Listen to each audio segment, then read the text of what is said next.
What are you laughing at? Twat. Seriously. This is how we're going to start, is it? Oh. You just... Well, I'm actually looking at twat in Orkney. So I'm not calling you a twat. It's spelled differently. It's got an extra T. at the beginning or the end? At the end. Well, do you know what? I'm actually really proud of you because last time you were laughing at a big brown willy. So Yep. it's good to see you. And today I'm laughing at twat. So tell me about twat. Twat is a small settlement in the parish of Bursay on the mainland of Orkney. It was previously the location of a World War II airbase. The name twat comes from an Old Norse word meaning small bit of land. Little patch of grass, you mean? like a little bushel.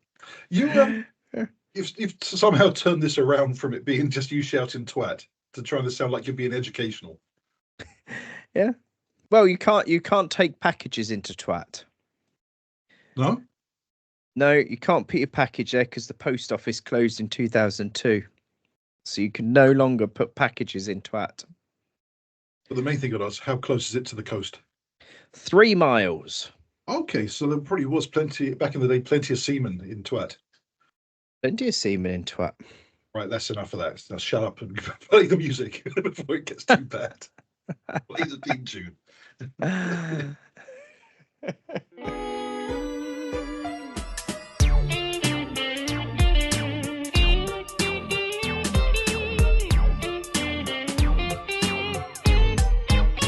Boo-Foons, mystery investigators.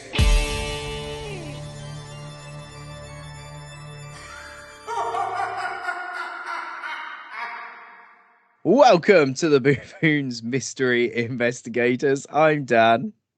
And I'm Steve, disappointed in Dan. Yeah, I'm not just going to make this whole episode about the fact there's a place that's got a word that is a homophone for a swear word. That could be the mystery, couldn't it? That could be the mystery. How did you resist it for 40 minutes? Yeah, just for total disclosure to those listening today, Steve and I actually started this call an hour ago. I then found the word or the place twat in the Orkney Islands whilst looking at a map of Orkney, and I have been giggling like a child for an hour with Steve telling me to be sensible. So for a change, it was Steve telling me to be sensible. But yeah, that's not the truth, though, is it, Dan? You were staring at lists on Google for twats, and you end up getting distracted by the island. Yeah. No, remember, no, I know you weren't. Because it was no brown willy. Oh. So why Orkney? Why Orkney? Because we are looking at another piece of folklore or even mythology today. I'd say this branches more into mythology, to be honest, than folklore and that, because I'd say it's more of a myth, a legend. We're looking at the Nuckelavee. I thought that was kind of a dessert. So I'm sure I saw something like that. Sounds like a dessert name, doesn't it? It sounds like an exotic dessert from Eastern Europe. Yeah. I'll tell you, it makes you think, you know, those things that are like little wispy bits of hair all stuck together, and I don't like the taste of it, and I don't like the texture of it. Yes. It sounds like that's what they should be called, and I don't actually know what they're called now, and I want to call them Nuckelavee. Baklava. That's it. No, baklava's the pastry one, isn't it? That's what I was thinking of. That maybe, I was thinking of baklava. That was it. Yeah. So we're not talking about that then. No, baklava's is that? I'm gonna have to Google which one baklava is now, because in my head it's that wispy, hairy one that I don't like. Hang on, I'm going to have to Google baklava now. Ah, it's the dough with the nuts inside. Right. The wispy hairy one in the same paragraph as talking about twat. It's the wispy hairy one I don't like. Yeah, and then I go on to talk about nuts stuffed inside pastry. Oh, we're off to a good start we're with on this rocker, episode, aren't yes, we? rocker. Yeah. This is the show. If we want any guests to come on, we let's say listen to this one, see how seriously we take things. Well, I'll try and put on my sensible hat for a few moments whilst I read what the Nuckelavee is.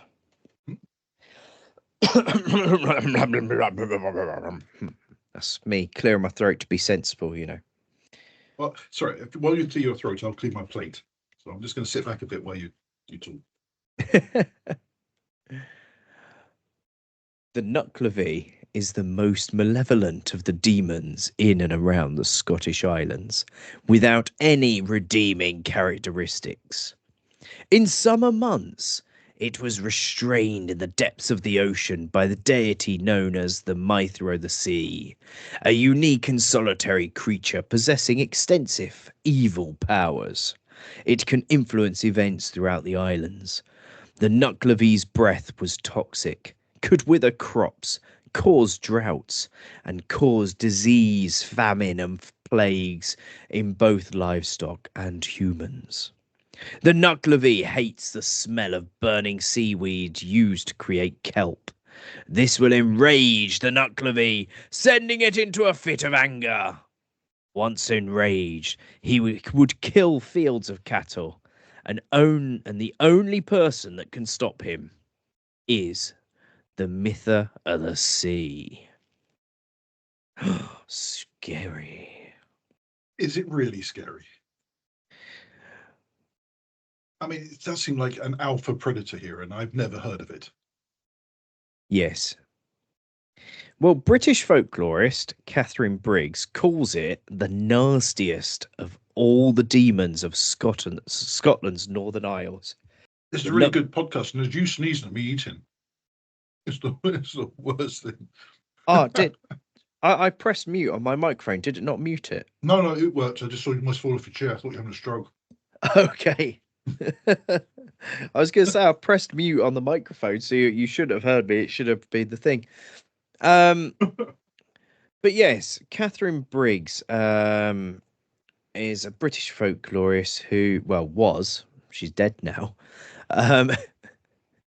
who wrote a dictionary of British folk tales and loads of books on fairies, fae, and folklore. And she was at one point the president of the Folklore Society. I want to be a member of the Folklore. How do we join the Folklore Society? Sure, it means giving them money. But she wrote loads and loads and loads of books all about different folklore. So I think for her to call it the nastiest of all the demons of Scotland's Northern Isles, I think it's probably the nastiest. I think if I'm going to believe anybody, I'm going to believe somebody that's written extensively about these things and was the president of a society called the Folklore Society. If she's calling it the nastiest, it must have been the nastiest. I mean, I can see why this Nuckelavee is kind of an annoyed creature because. Did you describe it? Sorry, I was eating my burger. Did you describe what it looks like? I haven't described what it looks like. No, because it's quite impressive. It is very impressive. It's like, can you imagine though, if it had been in other places in the country, it would have been. This is okay, right? So we got a skinned horse with a skinned man sitting, or not sitting on it, but joined where a man would sit on a horse. Not joined where a man, might worry a horse, but where it's actually is where a man would be seated. It's actually, it doesn't have his own legs. So you got a skinned torso of a man and arms and legs, but with a whole horse attached. Is that what you're seeing there? That is exactly what I am seeing.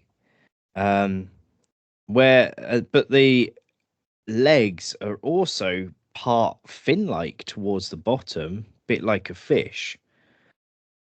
And then I'm also seeing it's a sea monster, isn't it?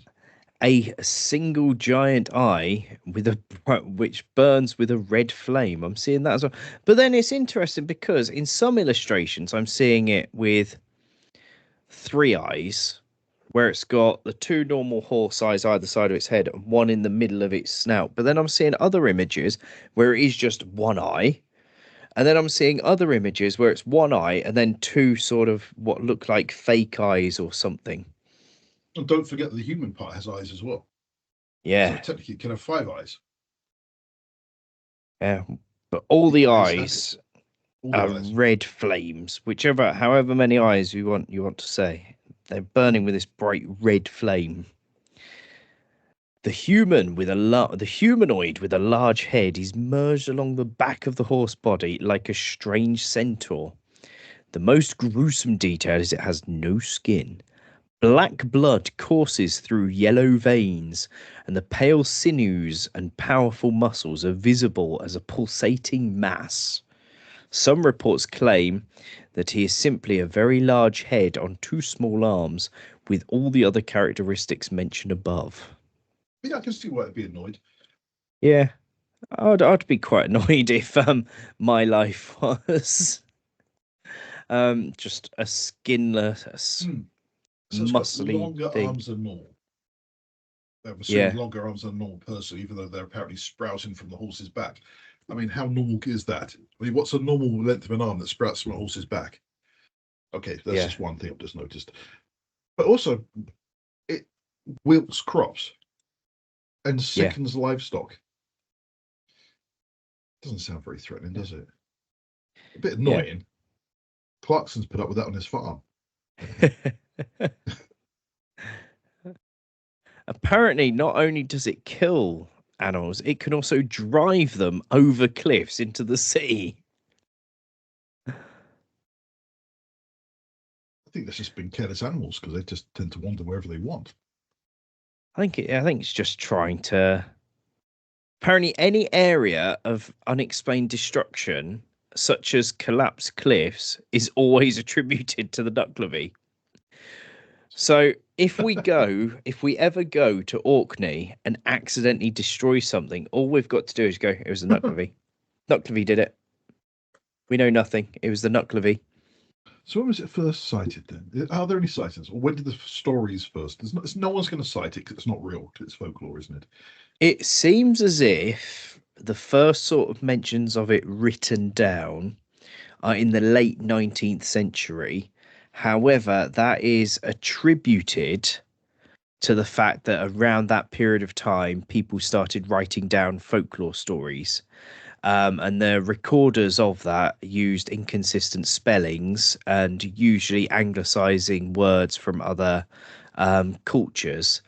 Thus, it could have actually had a slightly different name to how we know it now.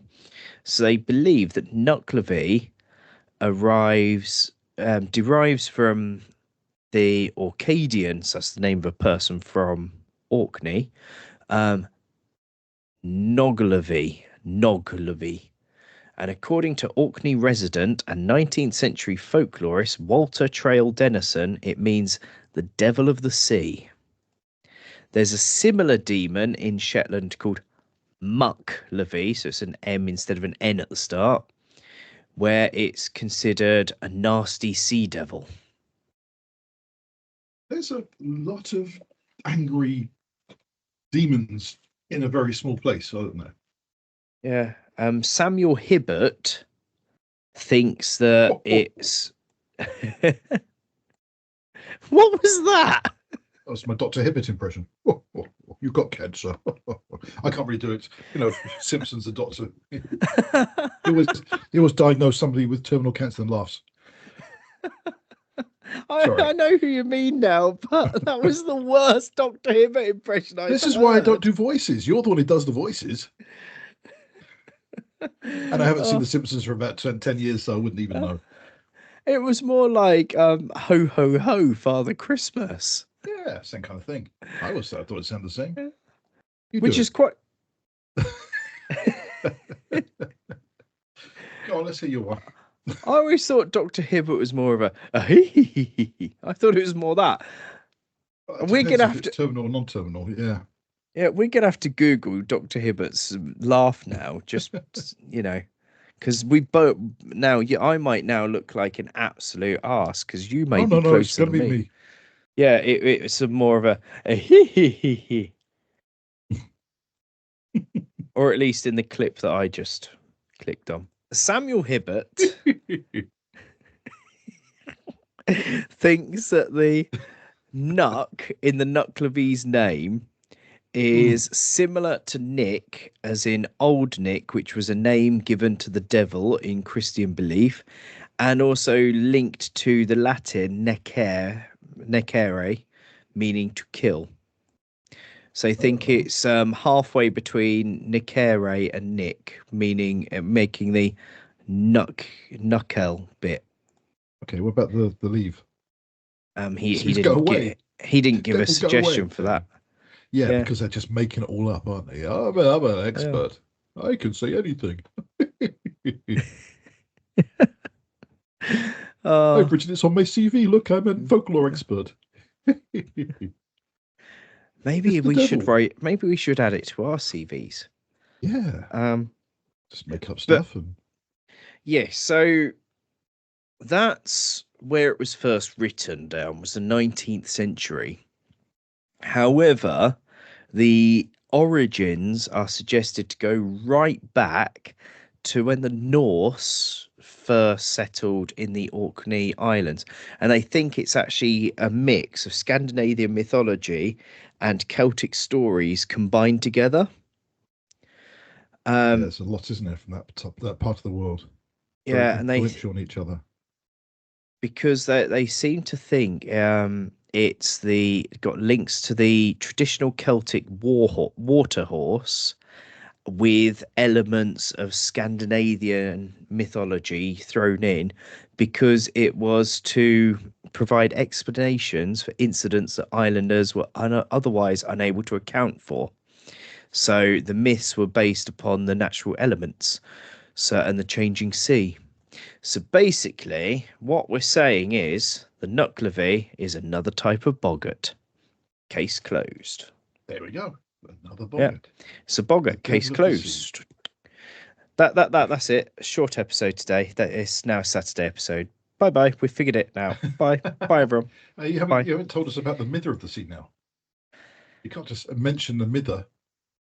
Yeah. Well, yeah, I should probably tell people if they ever come face to face with a Nuckelavee, how they can stop a Nuckelavee. So, if you yourself as a person see a Nuckelavee, then what you have to do is cross a stream of fresh water. Or get caught in a rainstorm. Yeah. Rainwater also scares off the Nuckelavee. Do you know, that's why we don't see any here in Plymouth, because it doesn't stop raining. Because apparently the Nuckelavee is scared of fresh water. Who would have thought such a terrifying beast from the sea is terrified of another type of water? Yeah, I mean, it's skinless. You would have thought the salt water would have caused more problems than fresh water. To get rid of it permanently, and we mentioned her earlier, the Mither o' the Sea. She is the only entity able to control it. The Mither of the Sea is an ancient spirit who keeps the Nuckelavee confined during the summer months. In common with other mythical sea monsters, with the exception of the Kelpies and the Nuggle of Shetland, it is unable to wade through the fresh-flowing water. Therefore, it can be escaped across a stream, which we've said, Mither of the Sea. So in each spring, she battles with her archenemy, Tyran, another spirit of Orcadian legend capable of causing winter storms, to gain control of the seas and the weather. The Sea Mither overcomes Tyran and sends him to the depths of the ocean. But the effort of keeping him confined there, along with her other benevolent labours during the summer, exhaust her. Until in the autumn, Tyran takes advantage of her weakness to wrest control once again. So I'm guessing that from this, the Mither of the Sea and Tyran, I'm guessing, are autumn, winter, spring, summer, a mythical beast linked to them. It's funny, isn't it, how during the summer months when the weather is usually good, it's kept captive. But as soon as weather is bad everywhere, it gets away, and that's what causes the problems. Yeah. It's this blame culture, Dan. It's a blame culture. Yeah, the weather's bad. Let's just blame some poor skinless bloke on top of a skinless horse. There they were, minding their own business, and now they're blamed for it.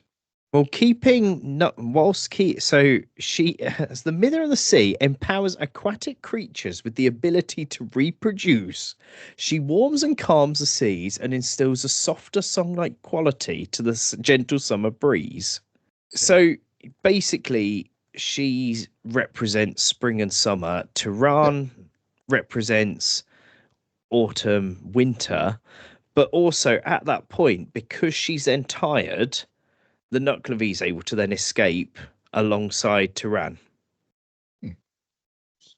Just when there's bad weather everywhere, because that's just what bad weather is.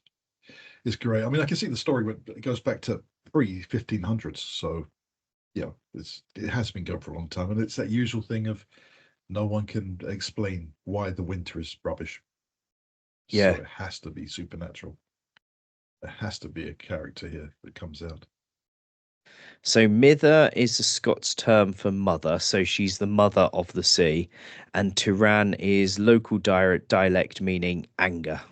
However, I also want to talk about, well, considering we were talking about sea monsters, and we did mention earlier the Celtic water horse, we also mentioned one that sort of I've just when we said about the Kelpies, I know about the Kelpies, which are the horses. I think we've discussed them before on the podcast. The horses made of kelp that are shape-shifting and kidnap children and people. But I also said Nuggle. Nuggle. Nuggle. Not Muggle. Not Muggle. Not Muggle, Nuggle. So it's an N, not an M. Is a mythical water horse from Shetland. It's a nocturnal creature that is always of the male gender. And it has fleeting mentions with Orkney, but linked to rivers, streams, and lochs across Shetland. So it's the good version of the Nuckelavee. So Nuckelavee is bad, and the Nuggle is a good horse. He has a fairly gentle disposition, being more prone to playing pranks and making mischief rather than having malicious intents. Do you know what we should do one day? We should do a top trumps of these creatures. Oh, we should. That would be fun. Because we could also look, because in Celtic folklore, you've got the water horse, which does, so they think this is where, going right back where the Nuckelavee potentially comes from, is the Celtic water horse with influences of Norse mythology. However, again, it only goes back to being mentioned in the 18th century. And that's when it's first written down, with people saying this is what people believed. And there's very little reports of saying about this is a thing. It's just, yep, here are these. So it does sound like you said, somebody just went around and went, it's probably a thing that they say. Yeah. I'll tell you the weird thing as well about both these creatures, that both of them are male. There's no female versions.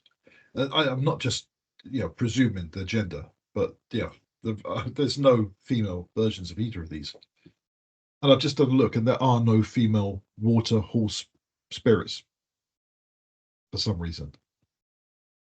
And that's interesting. Yeah. Maybe because it's just the mother of the sea, that she is enough for the whole thing. There's not enough space in the sea for two women. Ogopogo. Ogopogo? Yeah, I've just read here. The water horse has been used as a nickname for lake monsters, including Nessie and Ogopogo. Yeah, I've heard of that. Ogopogo is Canadian. Ogopogo. That's a fun word to say. Ogopogo. I'm going to be saying that for days. Have you heard of? There's also from the Highlands and the islands of Scotland. There's a horse creature known as the most dangerous of all Scottish water horses, called the. I don't know, Dan. I can't pronounce anything. Let me stick this in the chat. It's either Ech Ushkia or Ek Ushkia. Ushkia. I don't know. Ek Ushka. Ek Ushka. There you go. Look, we got that. So, Steve, tell me about Ek Ushka. Yeah, it's often described, well pronounced there, Dan. You're very good at these accents, these pronunciations. But it's often described as the most dangerous of all Scottish sea water horses.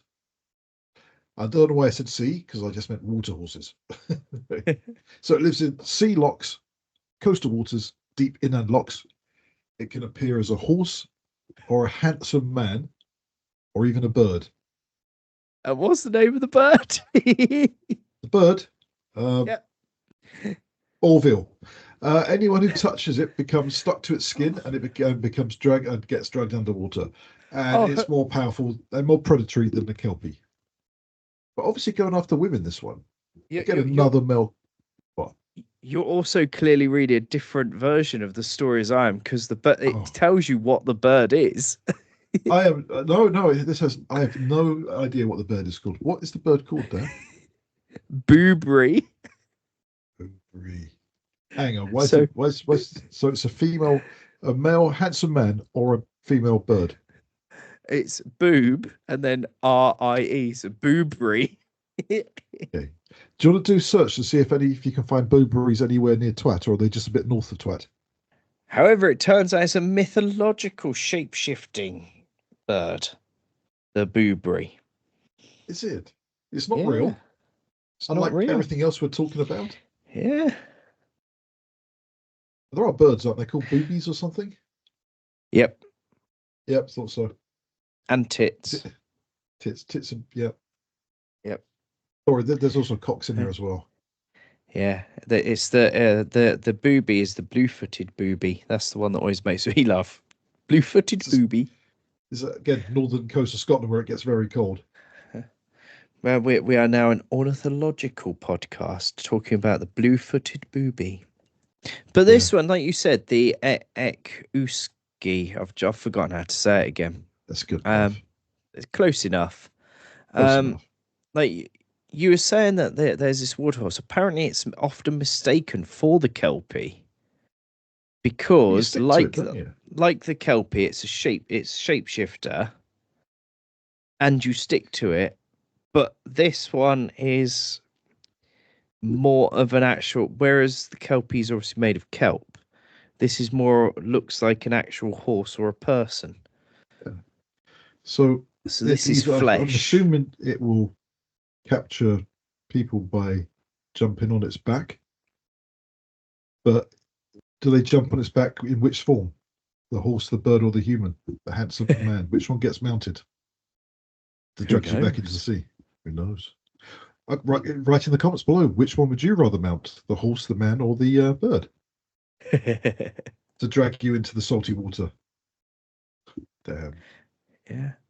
Yeah, we're not going to have this episode. There's nothing in this episode we're going to use, is there? It's just us finding rude words and rude things to say. But have you seen so much about trouble editing this? Yeah, sorry. It'll be fun to edit. It'll keep me entertained. Yeah. But also in general Orkney folklore. So Orkney being an island, it's all about the sea because there's also the Finn folk. The Finn folk. The Finn folk. The Finn folk, both Finn man and Finn wife. Oh, that's handy because there's just enough male exclusive clubs up there already. They wade, swim, or row, but it doesn't say about the boat. But they row onto the Orkney shores in the spring and summer months, searching for human captives. They kidnap fishermen or frolicking youth near the shore and force them into lifelong servitude as a spouse. Okay. So the Finn Man is described as being tall and thin with a stern, gloomy face. He is said to have magical powers, such as being able to row between Norway and Orkney in 7 strokes. Wow. He can I make can't his remember. ship invisible. I was just trying to think of who else has had that many strokes.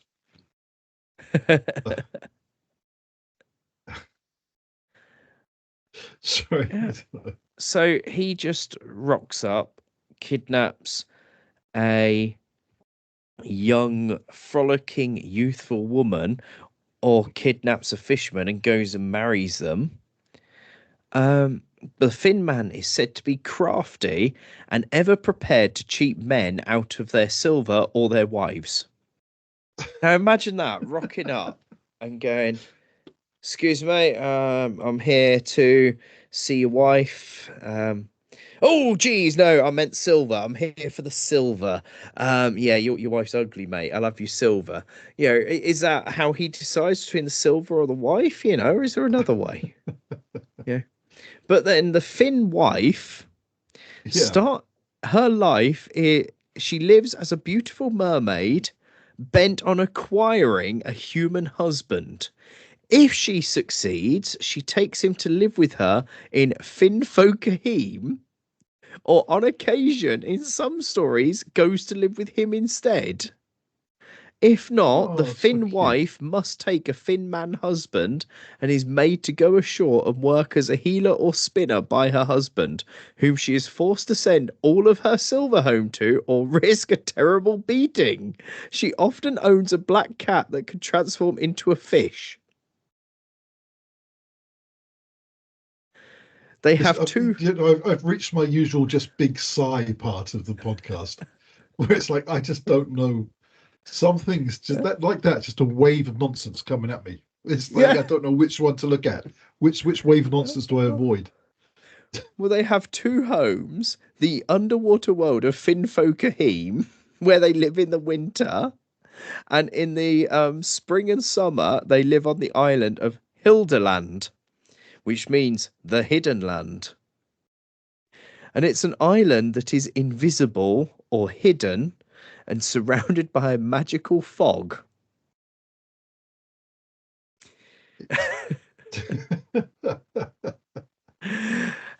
However, people think that they might actually have. This might have been his people referencing the real island of Ein Hallow, because it's just off the coast of Orkney, and nobody lives there. It's just a bit of land.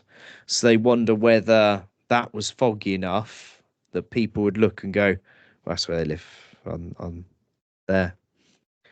But this is this is an era where people are actually sailing across entire oceans to get to places, and you tell me they couldn't just like get on a boat and hop over and actually see it, rather than making up stories. They lived on an island. They must have been very good with boats.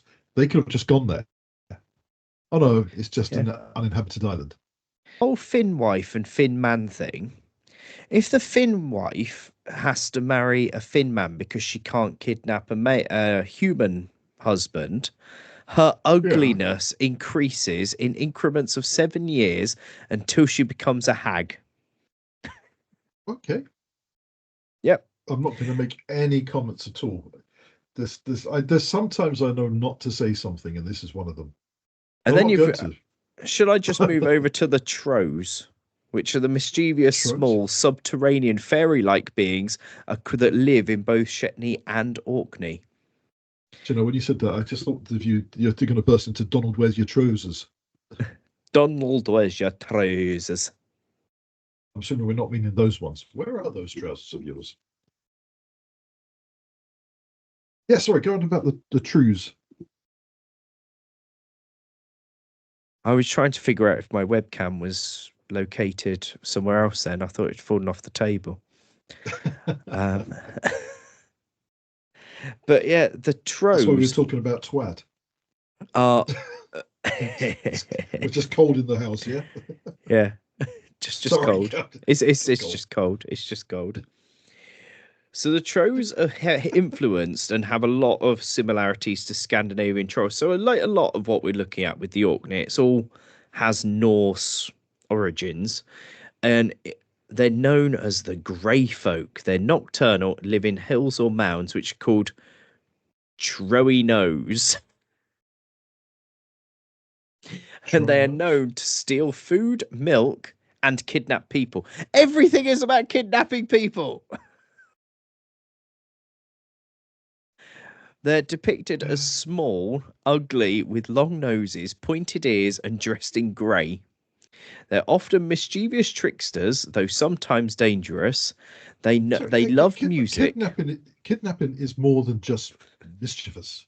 You're a mischievous little scamp, just kidnapped. A little bit of kidnap, a little bit of pillaging. Well, because of them loving music, the people they are most likely to kidnap are fiddlers. Yeah. Can you imagine being kidnapped and being forced just to fiddle for the rest of your life? Until they get bored of you fiddling. Oh, this episode. Oh, this is why we love folklore, because we just find all of it's also, how is it that we are the ones that find these ones that It's not hard, is it though? It's not hard. So the main thing is, I've got to ask, have you ever been caught fiddling?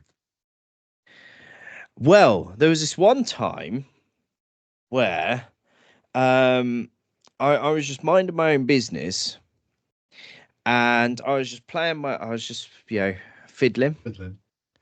And the devil jumped onto a hickory stump and said, "Boy, let me tell you what. You probably didn't know it, but..." Future Dan here during the editing. I apologise for what happened just there. I have cut this out of the podcast because it is just me quoting "The devil went down to Georgia." Anyway, back to the actual episode. I'm impressed, but I'm bored now. Yeah. That wasn't what I was talking about, Dan. You know that. But yeah, the Trows kidnapping human fiddlers. Oh yeah, we got the Trows. Yeah, Trows kidnapping fiddlers. Yeah, of all people, fiddlers. Yeah. But then this is the bit that I like, considering that they are influenced by Norse mythology. These must be a fairly recent one, because the things that they're scared of are iron, steel, and Christian symbols. So you can use all of those as protection. And then it suggests that it's a cultural memory of the Picts displaced by the Norse settlers into the remote boggy areas.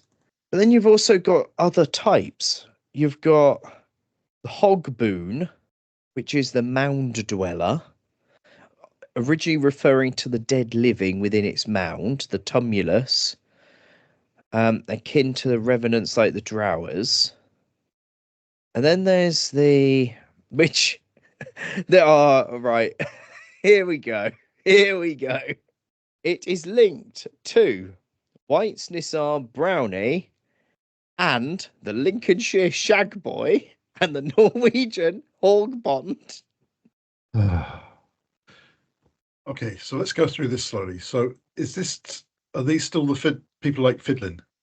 And we got the Shagboy. So far we've had the Tro.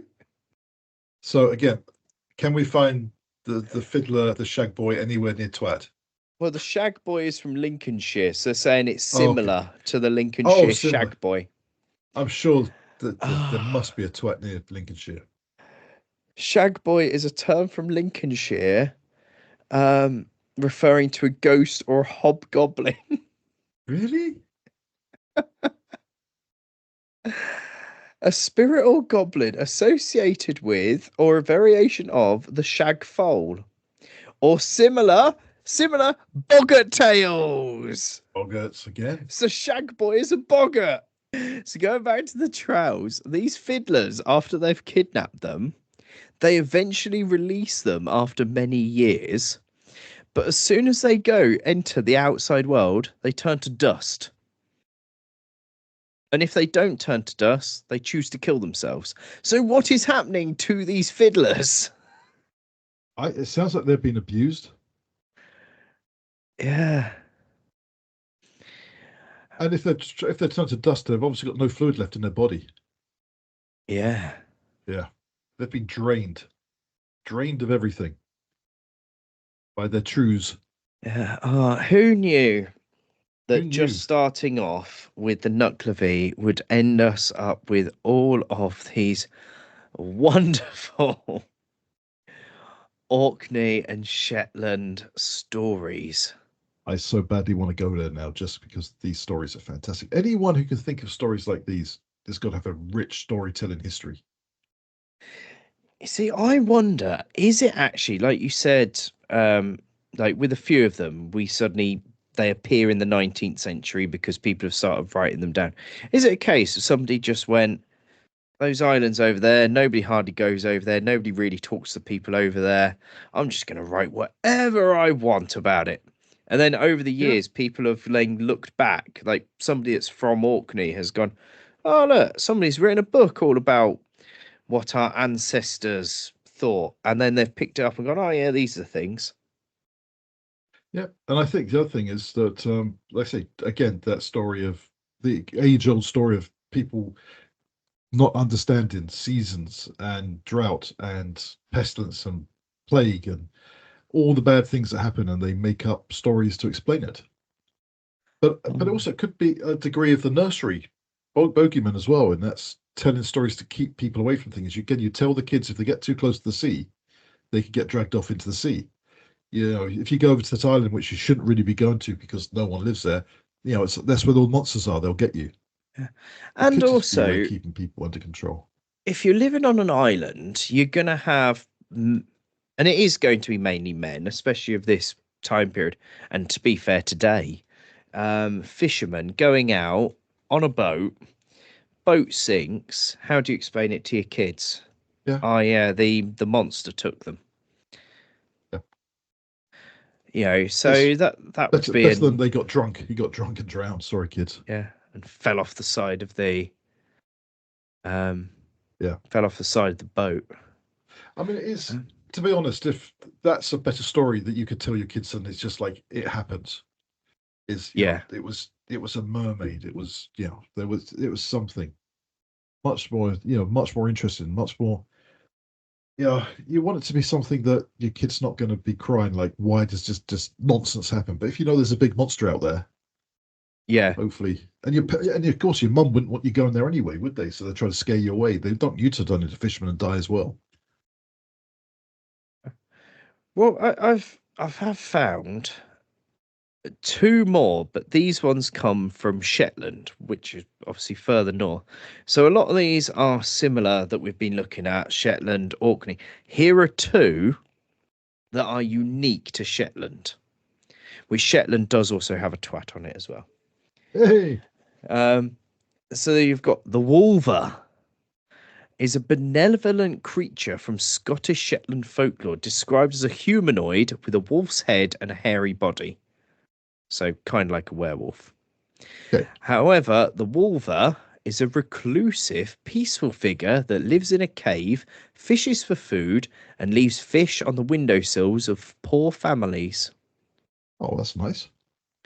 Yes, it's a nice one. Yeah. Don't often hear nice ones.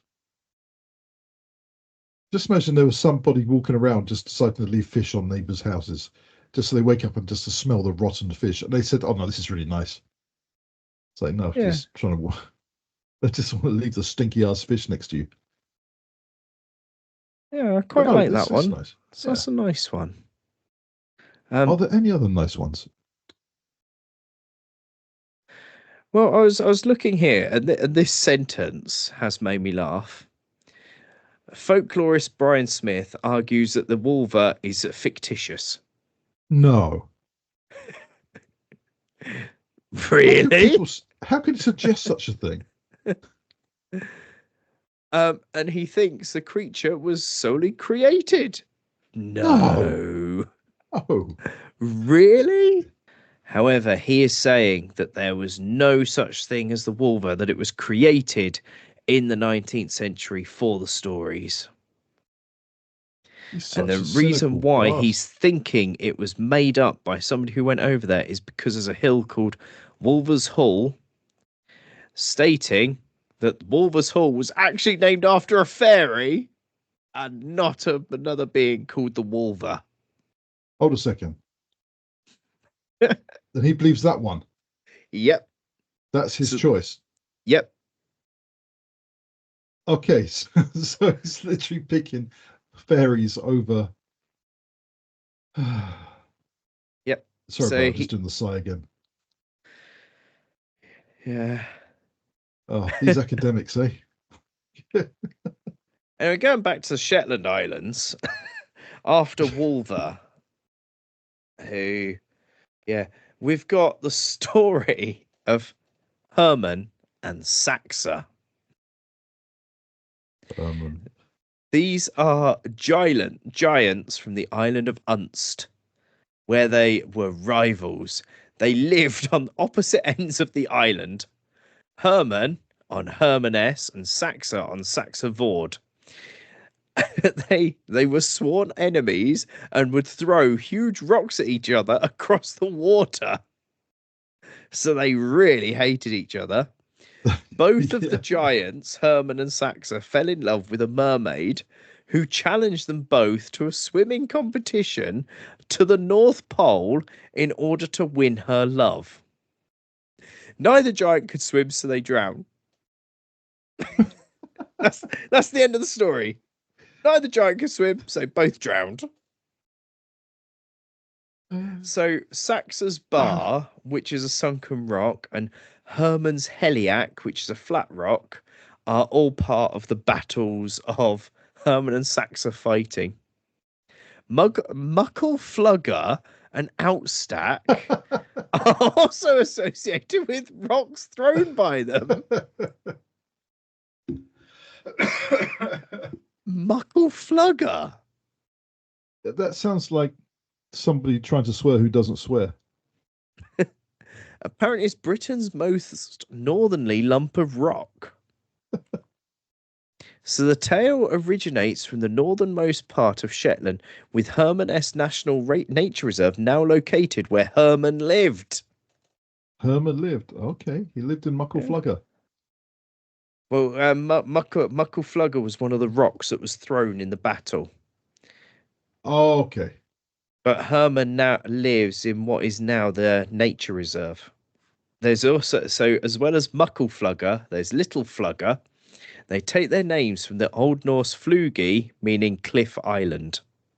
So Muckleflugger, the muckle bit comes from Mikla, which means large, steep. So large and steep-sided. So therefore it's the large, so Muckleflugger is Mikla Flugi, which is the large, steep-sided island. Anyway, thank you for listening to this week's random episode where we started off talking about one thing and then we found out that Orkney and Shetland have loads of weird and wonderful folklore stories and loads of strange names and some funny names.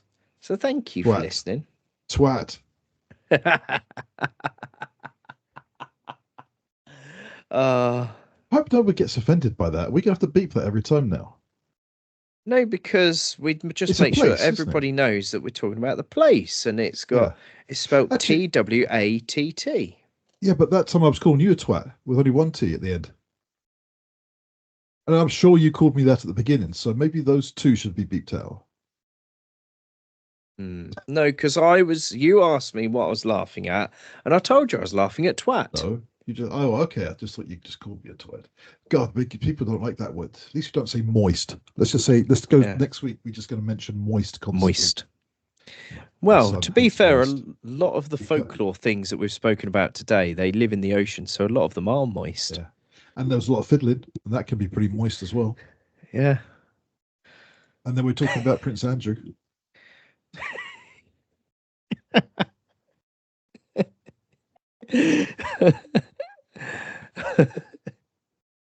Is It's getting late. We need to pack it in. It's past 10 now. You know, the thing is for those that are listening who who watch on Patreon? I've cut that last segment out, which is why we're both still giggling a little bit. If you want to know what we're both giggling about and now trying to sign off the episode with a straight face, you're going to have to sign up to Patreon and pay us some money to see the full unedited video of this recording. And then you'll know what we're both giggling about and what we were both talking about just then. Yes. Yeah. But do support go the channel. That's it. Yeah. Support the channel. Yeah, support Merch the channel. coming soon. Never coming soon. It will eventually come soon. Once we are happy with the quality of the merch that we're ordering, then we will start ordering the bits that are good. Yes. And then people can buy it from us. Proper new designs by hand. Yes. There we go. Plus, we can actually base them on various things. So today it can be, waterbound fiddlers. Yeah. Fiddlers, twats, booby. I'm confused and I've been here the whole time. Yeah. I can't wait to edit this. It's going to be a disaster. I feel so sorry for you. Don't forget to say listen to our Saturday episode. Yes, listen to our Saturday episode that will be coming out Saturday. It would just be some form of ridiculous nonsense with some other stuff thrown in because that's what we do on a Saturday. And next Wednesday is, we'll Christmas. aim for a... It's Christmas. Is that because we mentioned Father Christmas earlier and you're now excited? Yeah. I am. I'm excited for Christmas. I want to get my stockings out. Yeah. Hopefully next week we'll try and do something a little bit more professional. We'll try. We'll achieve it one day. We're very good at being professional when we have guests. It's just when us two are left alone. Actually, that's a good point. We're very professional when we have guests. Yeah. So maybe we'll chuck a guest episode next week. Maybe we'll get a guest and let's get calm a guest us down next week. Let's get a guest. Yeah. And then you can hear us being professional, and then you can remind yourselves that we are professional before more madness hits you. Yeah. Bye. Bye.